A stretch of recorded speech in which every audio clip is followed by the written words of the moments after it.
Yes guys, welcome back to a brand new video. So today, as you've seen from the title and the thumbnail no doubt, we are installing the boost gauge. So just before we get into that, I just want to say a massive thank you to everybody that subscribed. We hit 1,000 subscribers the other day and I'm absolutely buzzing for it, so thank you very much. So what have we got?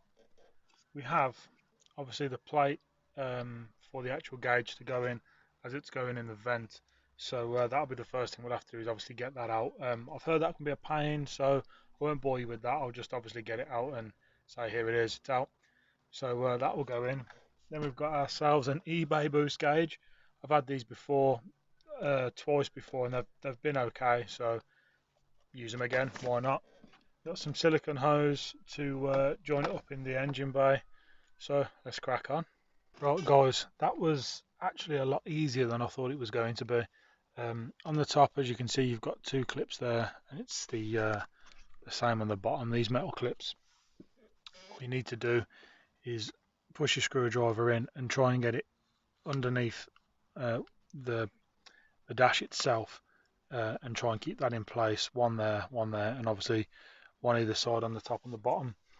Now these clips are only just pushed in here, so if they come out, which to be fair this one did, you know, they can go back in. It's not the end of the world, and obviously they will stay in. So obviously that's the vent out, and this cover, fascia plate, whatever you want to call it, this was from the same company that I had them from in the ST that I had previously. 3R Design. I'll link them in the description because they do some good products. So that will just slide into there. Hopefully it'll slide into there, like so. And then obviously we'll take that out to be able to fit the boost gauge in, and we'll have to take the light switch out to be able to run the silicone hose, and we'll have to take this out as well, the underneath bit. There's a couple of torque spots, take those out, and it just gives you better access underneath so that you can feed this through the grommet. Guys, what I've done, I've just obviously set all the boost gauge up in the holder itself, and obviously all this comes off. I'm just leaving it on there while I'm touching it and pressing it around and stuff. The kit that the boost gauge came with actually has a silicone hose and a T-piece with it. Now personally I don't think that's any good. The hose that comes with it, it's clear and it's a little thinner. I've bought some 4mm inside diameter hose and a 4mm outside diameter T-piece. Now this isn't the T-piece that I've ordered, this is just the one that's come with the kit. This actually looks like it'll probably be okay, but I'll just install it with this one, and then when mine arrives, because it hasn't yet, obviously I'll just change it over. But yeah, the silicone that comes with the kit itself isn't the best, guys. I wouldn't recommend it. I'll just get it out now, and you can see it's just not great quality, I don't think. And when it gets hot, it doesn't keep its shape. It bends and folds. So if you've got an awkward bend anywhere, it just kinks and it's rubbish. It's this stuff, you know. It's like I say, it's no good. Don't use it. You end up causing yourself problems, I think, if you do that. So I've ordered 2 meters of this stuff. Whether I'll need that much or not, I don't know, but we'll certainly find out. So anyway, next thing we need to do is get the light out. If you don't know how to do that, you just push it in, turn it, and then should pull out as one. Obviously it's beeping because it's turned the what's it light on, but just turn it back, it'll stop. And basically when you press that in and turn it, there's a little button up here that just pulls down and it'll come out first.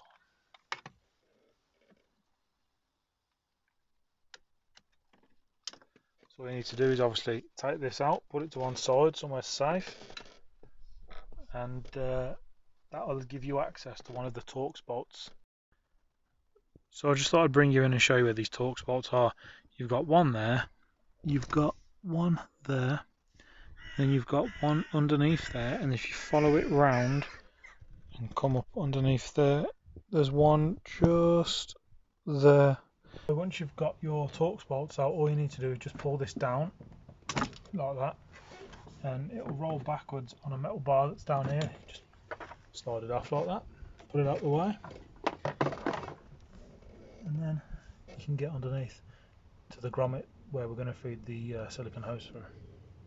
If we go into here, just there, and there's one up there, you've got these little sort of pegs, and they will unscrew, and then if you pull that back, that is the grommet that we're going to come through with the silicone hose.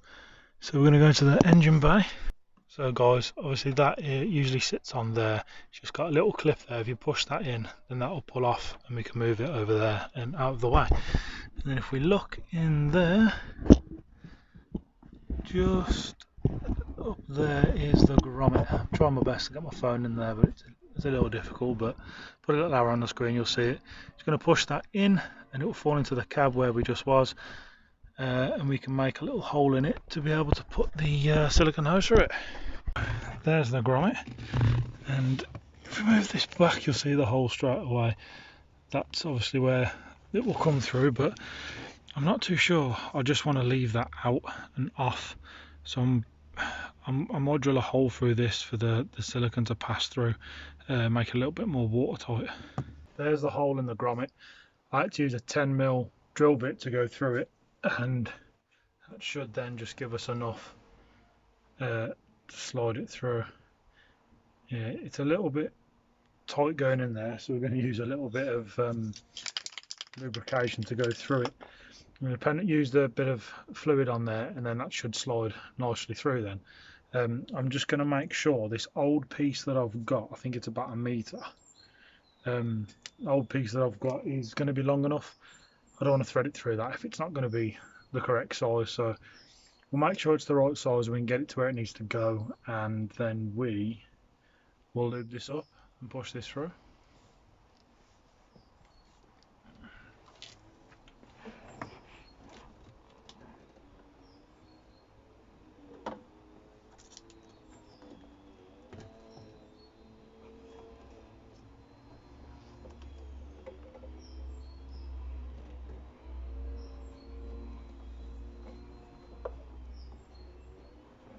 I think it will be enough, you know. I managed to get that through the vent, down in behind the light switch, and at the back of that big panel that we took off. So then I'm going to thread this up through the grommet hole, take it through to the engine bay side, and then I'll show you where we connect it up to the fuel pressure regulator. So obviously that there, just behind this breather, is your fuel pressure regulator. You need to dive into that, and I believe that will pull off there like that, and T-piece into that. So obviously, in fact, if we can try and pull it out that side out, then we'll have somewhere to join that. So yeah, we'll do it that way because that'll be a lot better. I'm going to grease this up, and obviously grease him up there, and also at the back, so that when we try and slide it back into the hole, it should find its way in. Now just got to push that pipe now through this hole. Hopefully it will slide all the way down to the hole in the bulkhead, which is down there somewhere, and yeah, then that will hopefully push back into the slot and we'll have a nice watertight slot instead of a big open hole. I had to drill that grommet out to a 12mm and then feeding it in from the cabin side, and then push the silicone hose through that side as well. So now that's done, what we need to do now is cut this to size, and then use a bit of the leftover to put into obviously this side, so that it can connect back up to that, and then obviously this piece will go into there. This silicone hose that we're going to cut goes into this piece, which will go off to the boost gauge, and then this will connect back up to that to create connect the system up so it's all as it should be. That is all sorted, so now we can close the bonnet down and we're done in here. So we're just going to give it a little bit of a start just to make sure that's all okay.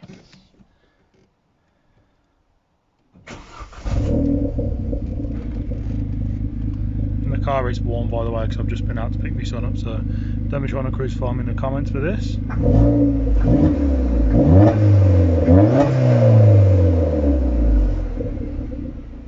Seems good to me. As you'd have seen from that, obviously we're all plumbed in and a-okay. The next thing we need to worry about is trying to get it to light up when the ignition's on. Now, the easiest thing would be to plug it into this little connector here and try and figure out which one that is. I'm not going to do that. One, because that's all quite tight, the loom's quite tight. I don't really want to be messing around with all of that. And plus, I think that would only come on when the lights are on, which is not what we want. I'd like it to be on when the ignition's on. So I'm going to extend these wires. I'm going to have to read the Chinese menu to find out which one's positive and which one's negative, because I'm not too sure. Anyway,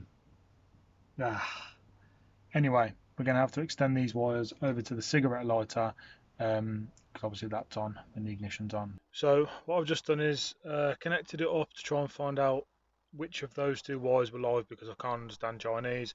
The instructions were about as much use as chocolate fire guard, so we binned them off.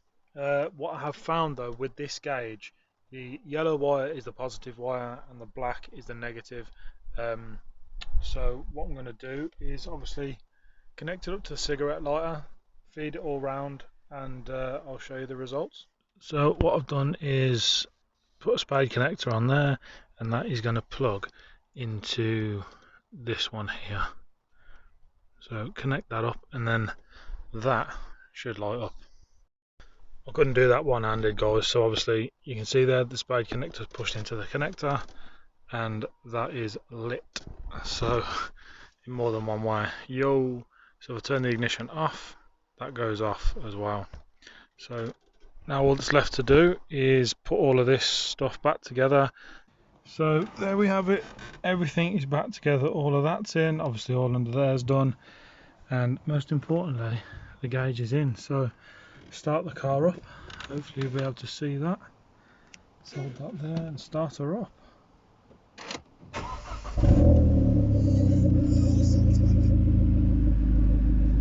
So there we have it, guys, that is how you install that gauge. I said a couple of videos ago that I had a couple of really good videos, and obviously last week's video was one of them. So if you haven't seen that, go check it out, because that was proper fun. Me and Craig had a good laugh doing that video. And the other one that I was going to post is going to take a little bit longer. I nearly said what it was then.